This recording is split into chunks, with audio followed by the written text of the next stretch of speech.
পরিবাহীর জন্য মাইসনার ক্রিয়া।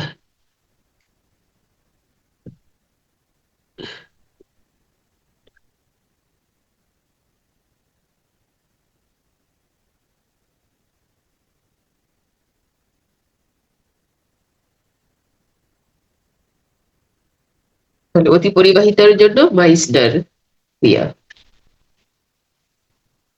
আচ্ছা, এটা আমি আগে আঁকি, পরে লিখবো, একটু ফাঁকা রাখলাম। এ একটা পরিবাহী পদার্থ যেটা তাপমাত্রা কমালে অতি পরিবাহী হয় আর কি। তো এই অবস্থা, এখন তাপমাত্রা সংকট তাপমাত্রার চেয়ে বেশি আছে, তার মানে এটা কি পরিবাহী অবস্থায় আছে। আর এই অবস্থায় যদি আমি এখানে চুম্বক ক্ষেত্র অ্যাপ্লাই করি, তাহলে চুম্বক বলরেখাগুলো পদার্থের মধ্য দিয়ে গমন করবে।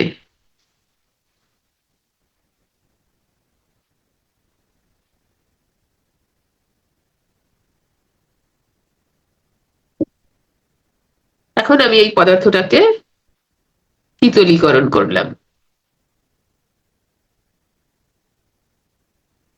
শীতলীকরণ করলাম, টেম্পারেচার লেজ ইকুয়াল টিসি। এই অবস্থায় চুম্বক ক্ষেত্র আছে, চুম্বক ক্ষেত্র প্রয়োগ করেছি, এই অবস্থায় যদি আমি শীতল করতে থাকি তখন দেখা যাবে চুম্বক বলরেখাগুলো পদার্থটার ভিতর থেকে বের হয়ে গেল। তাহলে আমি আগে পদার্থটা আঁকি।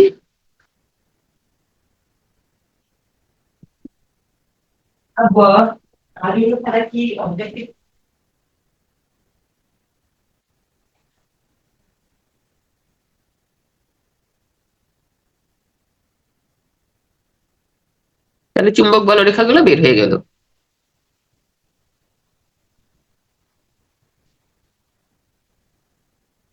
তার মানে যখন এটা এটা তাপমাত্রা কমিয়ে যখন টিসির নিচে নিলে তখন অতি পরিবাহী অবস্থা, তাহলে অতি পরিবাহী অবস্থায় পদার্থের মধ্যে বলরেখাগুলো প্রবেশ করছে না, তার মানে ডায়াচুম্বকের মতো আচরণ করছে। তাহলে একটা পরিবাহী পদার্থ যখন অতি পরিবাহী অবস্থায় যায় তখন সে ডায়াচুম্বক হয়ে যায়। আচ্ছা, এই ইফেক্টটা সর্বপ্রথম 1933 সালে মাইজনার এবং অক্সেনফেল্ড পর্যবেক্ষণ করেন। আমার একটু খুব ঠান্ডা লেগেছে, কথা তোমরা বুঝতে পারছো কিনা জানি না।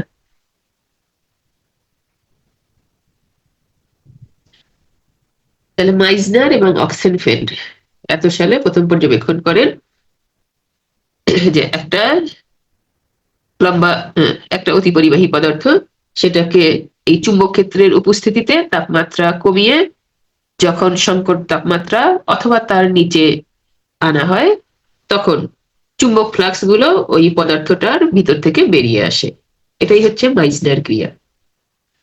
আবার তুমি যদি তাপমাত্রা বাড়িয়ে দাও তখন আবার চুম্বক বলরেখাগুলো ভিতরে প্রবেশ করে। এই জন্য এটাকে আবার বলা হচ্ছে প্রত্যাবর্তী প্রক্রিয়া।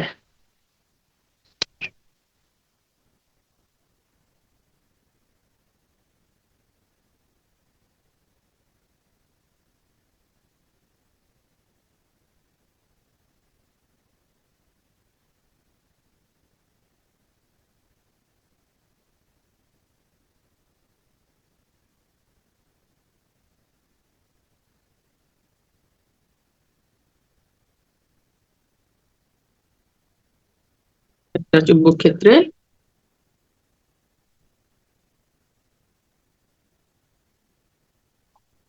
সংকট তাপমাত্রার উপর থেকে ঠান্ডা করতে থাকলে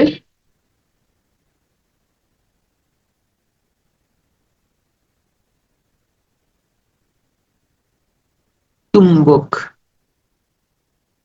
ফ্লাক্স গুলি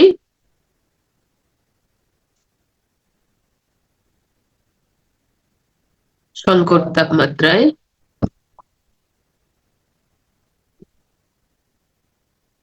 অতি পরিবাহী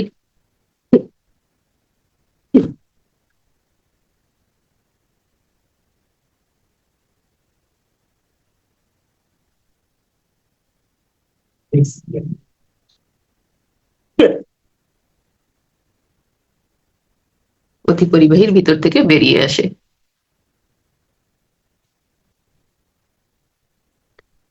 ইহাই মাইসনার ক্রিয়া।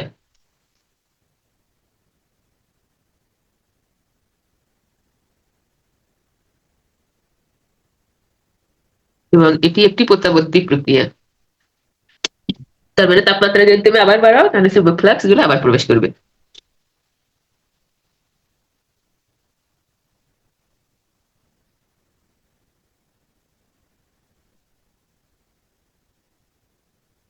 আচ্ছা, তো এটা আমরা একটু ম্যাথমেটিক্যালি একটু ব্যাখ্যা করব।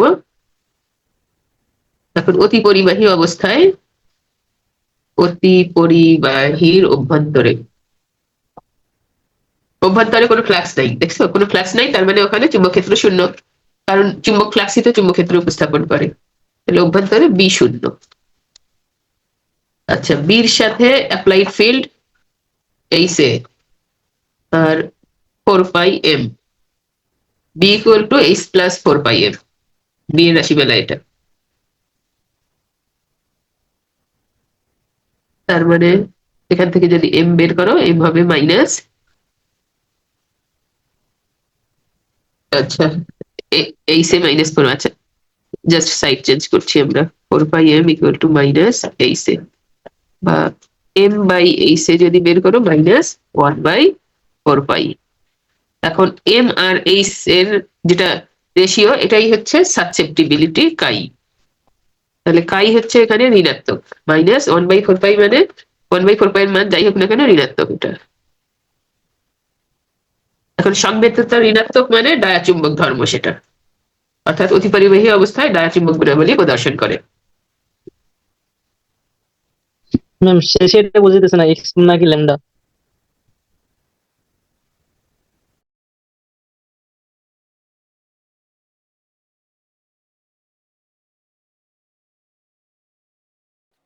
শেষেরটা বাবা কাই, এটা ল্যামডা এরকম, হ্যাঁ, আর কাই এটা ক্রস করে যাবে, হ্যাঁ কেটে যাবে।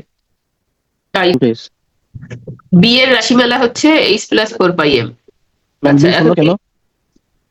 এই যে অভ্যন্তরে ফ্লাক্স নাই, চুম্বক ফ্লাক্স যেখানে থাকবে না সেখানে তো চুম্বক আবেশ নাই। আচ্ছা, এই তিনটা টার্ম যাই হোক আগে তোমরা পড়েছো, আমি এখন আবার একটু ডিফাইন করে দিব, কারণ এগুলো বারবার ঘুরে ফিরে আসবে। তো এই বি এইচ এম এর মধ্যে কি পার্থক্য? তাহলে এই যে পদার্থের অভ্যন্তরে চুম্বক ফ্লাক্স প্রবেশ করেনি, তার মানে ওখানে চুম্বক আবেশ বা আবিষ্ট চুম্বক ক্ষেত্র এটা শূন্য। আর চুম্বক আবেশের রাশিমালা হচ্ছে H+4 পাই এম, এমটা ম্যাগনেটাইজেশন। এখানে টার্ম গুলো কিন্তু বলে দিতে হবে, কমন টার্ম দেখে আমি লিখিনি।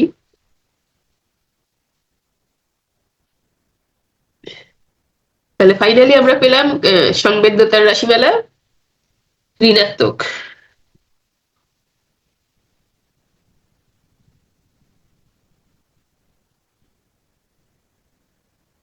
যেহেতু চুম্বক সংবেদ্যতা ঋণাত্মক।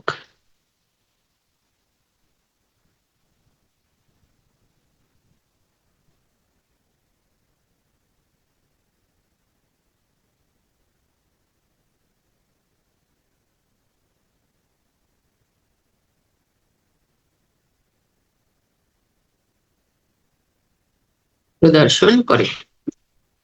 এই লাইনটাও এই মাইজনার ক্রিয়ার অথবা প্রশ্ন হিসাবে থাকে, দেখাও যে অতিপরিবাহী ডায়াচুম্বক গুণাবলী প্রদর্শন করে।